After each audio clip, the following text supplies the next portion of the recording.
কোণ নির্ণয় সংক্রান্ত ক্লাসে তোমাদের স্বাগত জানাচ্ছি। আজকে আমরা বৃত্ত সংক্রান্ত কিছু কোণ নির্ণয়ের সমস্যা সমাধান করব। তার আগে বৃত্তের কিছু বেসিক জিনিস আমরা জেনে নেব।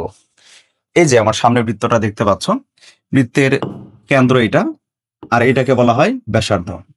তো ব্যাসার্ধ কাকে বলে এটা নিশ্চয়ই তোমরা জানো, যে বৃত্তের কেন্দ্র থেকে পরিধির উপর পর্যন্ত দূরত্বকে ব্যাসার্ধ বলে। তাহলে বৃত্তের ব্যাসার্ধ কতগুলো হয়? অসংখ্য ব্যাসার্ধ হয়। প্রত্যেকটা বৃত্তের কি ব্যাসার্ধ, অর্থাৎ যে কোনো দিকে থাকতে পারে কেন্দ্র থেকে পরিধি পর্যন্ত দূরত্ব। আচ্ছা, তাহলে আমরা ব্যাসার্ধ জানি, পরিধিটাকে, পরিধি হচ্ছে সম্পূর্ণ পথ। এই বৃত্তাকার সম্পূর্ণ পথটাই হচ্ছে বৃত্তের পরিধি। আমরা এখন জানবো চাপ নিয়ে। আমি যদি বৃত্তের পরিধির কোনো একটা অংশ কেটে নেই, যেমন আমি বললাম এবি অংশটা কেটে নিলাম, পরিধির অংশ, এইটুকুকে বলা হবে চাপ। তো এটা এবি চাপ। আমি যদি বলি যে এবি চাপের আমি এইটুকু কেটে নেইনি, আমি এইটুকু বড় অংশটা কেটে নিয়েছি, এটাও চাপ।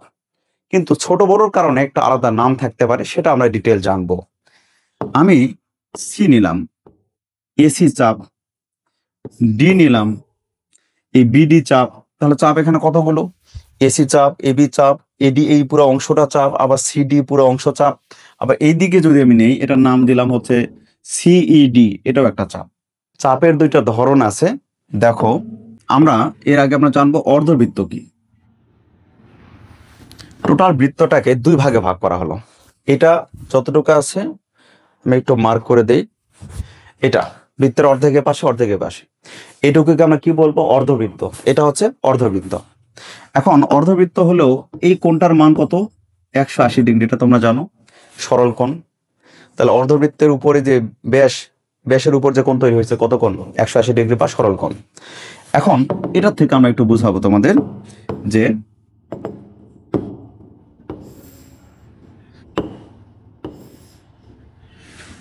এবার নিশ্চয়ই বুঝতেছো, এখানে ধরো আমি সি ও ডি দিলাম, এই কোণটা নিশ্চয় 180 থেকে বড় কিছু, তাই না? 180 থেকে বড় না? হ্যাঁ। যদি 180 থেকে বড় কোণ বৃত্তের এখানে যে চাপ তৈরি করেছে, সেই চাপকে বলা হবে, এই চাপটাকে বলা হবে অধিচাপ। কি চাপ বলতো? অধিচাপ।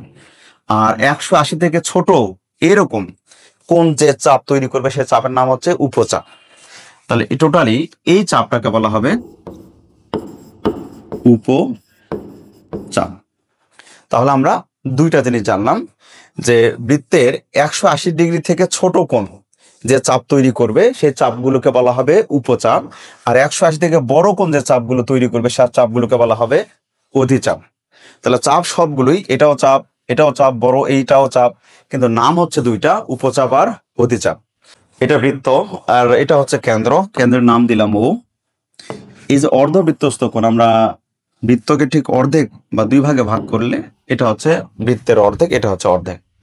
অর্ধবৃত্তস্থ কোণ, অর্ধবৃত্তস্থ কোণ মানে এই যে বৃত্তের অর্ধেক বৃত্তের পরিধির সঙ্গে যে কোণ তৈরি করবে, সেই কোণটা সবসময় 90 ডিগ্রি হবে। অর্ধবৃত্তস্থ কোণ, বৃত্তের অর্ধেক মানে ব্যাস বৃত্তের পরিধির সঙ্গে যে কোণ তৈরি করবে, সেটাকে বলা হবে সমকোণ। এটাকে বলা হয় অর্ধবৃত্তস্থ কোণ এক সমকোণ। এটা একটা উপপাদ্য, তোমাদের প্রমাণ দরকার নেই, তোমরা শুধু মনে রাখবা যে বৃত্তের অর্ধেকের উপর যে কোণগুলো পরিধির সঙ্গে তৈরি হবে, এই প্রত্যেকটা কোণ হচ্ছে সমকোণ। তাহলে এটা নিয়ে আমরা একটা সমস্যার সমাধান করব। এই যে এটা দেখো, এখানে বলেছে যে এক্স কোণের মান কত। একটু খেয়াল করে দেখো, এটা কিন্তু বৃত্তের কেন্দ্র ও। আর এখানে তোমাদের আমি ত্রিভুজগুলো একটু মার্ক করে বোঝাই। এই ত্রিভুজটার দিকে একটু খেয়াল করো, এই ত্রিভুজটাকে সমকোণী ত্রিভুজ না?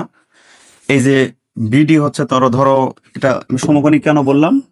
এই যে অর্ধবৃত্তস্থ কোণ, বৃত্তের অর্ধেকের উপর এই যে পরিধির সঙ্গে কোণ তৈরি করছে, এটা হচ্ছে সমকোণ।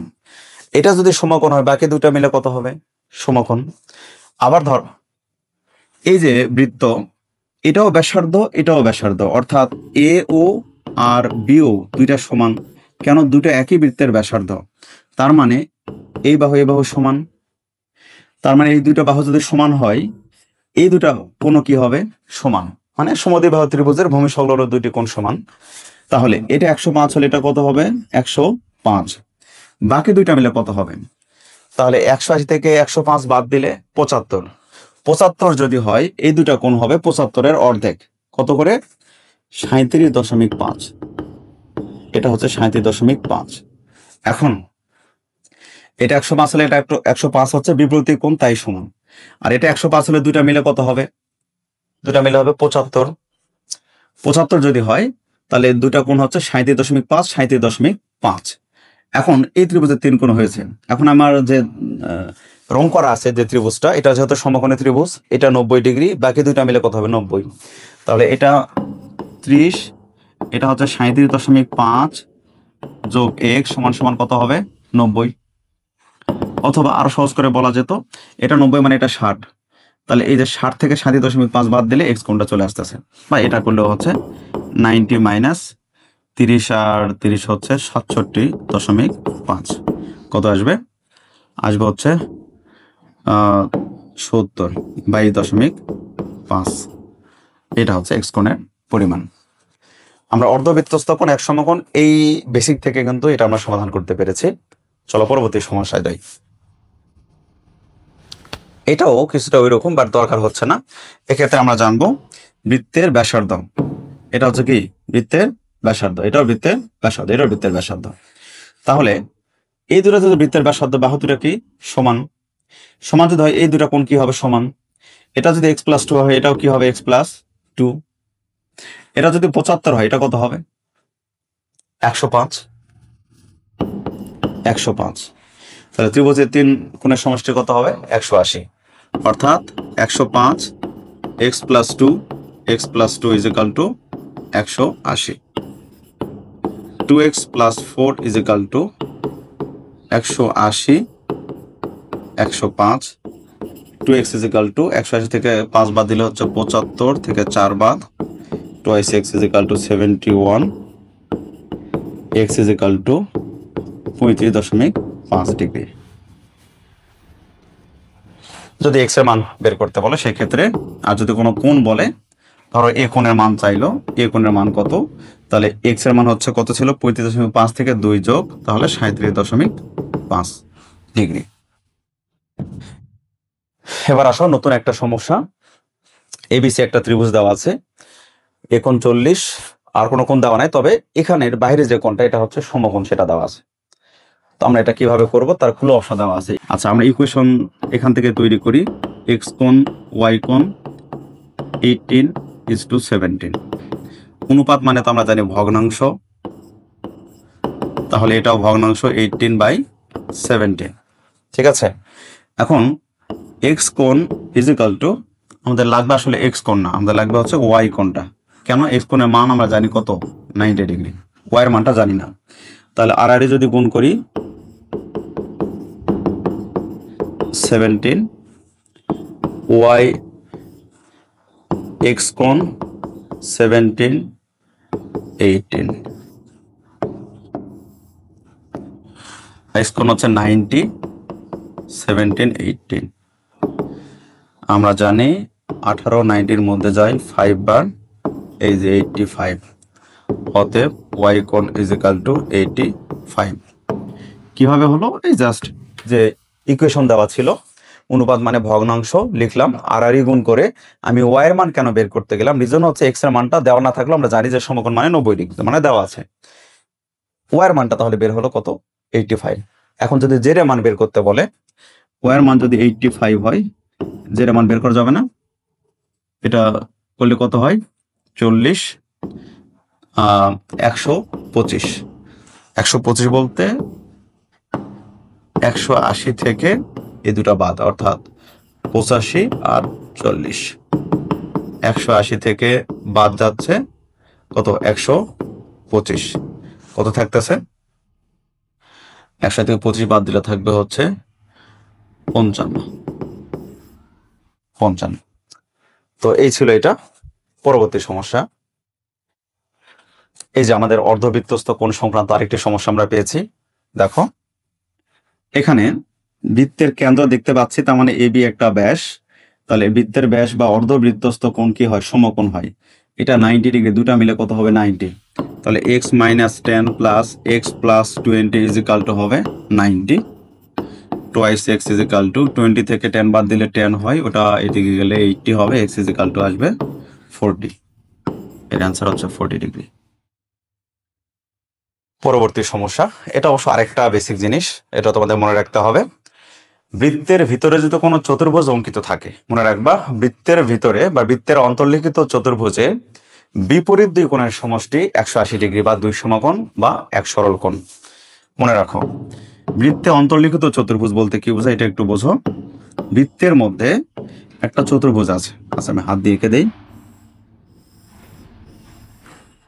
এটাও চতুর্ভুজ কিন্তু বৃত্তের মধ্যে নয়, বৃত্তের বাইরে চলে গেছে না। এই চতুর্ভুজটিকে বৃত্তে অন্তর্লিখিত চতুর্ভুজ বলা যাবে না। তাহলে বৃত্তে অন্তর্লিখিত চতুর্ভুজ হলে কি হতে হবে, ঠিক এইরকম হতে হবে যে চতুর্ভুজের শীর্ষবিন্দুগুলো পরিধির উপরে থাকবে। তাহলে এ বি সি ডি এই চতুর্ভুজকে বলা হবে বৃত্তের অন্তর্লিখিত চতুর্ভুজ। এই চতুর্ভুজ এ বি সি ডি একেও বলা যাবে বৃত্তের অন্তর্লিখিত চতুর্ভুজ।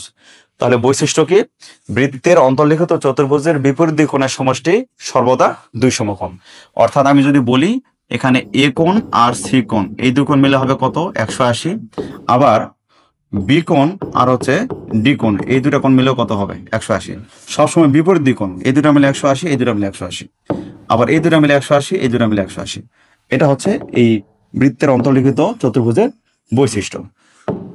আচ্ছা, আমাদের লাগবে কি, লাগবে হচ্ছে এক্স কোণের মান বা এ কোণের মান এসব। তাহলে আমাদের যদি বলে এ কোণের মান বের করো, তাহলে আমরা জানি এই দুই কোণের সমষ্টি কত, তাহলে কোণ এ আর কোণ সি অর্থাৎ 2x R 4x is equal to 180। তাহলে আস্তে আস্তে 6x is equal to 180, x is equal to কত আসলো 30। তাহলে x এর মান যদি 30 হয়, 30 ইন্টু 2, তাহলে এটা হচ্ছে কত 60, এটা হচ্ছে 120। এই ছিল ব্যাপার। এই ম্যাটও একই অবস্থা, এটা যাতে 2x আছে, এটা x আছে, বিপরীত দুই কোণের সমষ্টি কি হবে 180। তাহলে x 2x 180, 3x 180, x is equal to হবে 60। আচ্ছা, বলে রাখা ভালো, যদি কখনো এইরকম দেখো যে বৃত্ত নেই আসলে, তখন কিন্তু এই ফর্মুলার কাজ করবে না যে দুটা কোণ যোগ করে 180 হবে। র্যান্ডম একটা চতুর্ভুজ দিয়েছে কিন্তু বৃত্তের ভিতরে নয়, সেক্ষেত্রে আমরা দুটা যোগ করে 180 লিখতে পারবো না। এটা তখনই সম্ভব যখন বৃত্তের মধ্যে থাকবে, অর্থাৎ বৃত্তের অন্তর্লিখিত চতুর্ভুজ হবে তখন।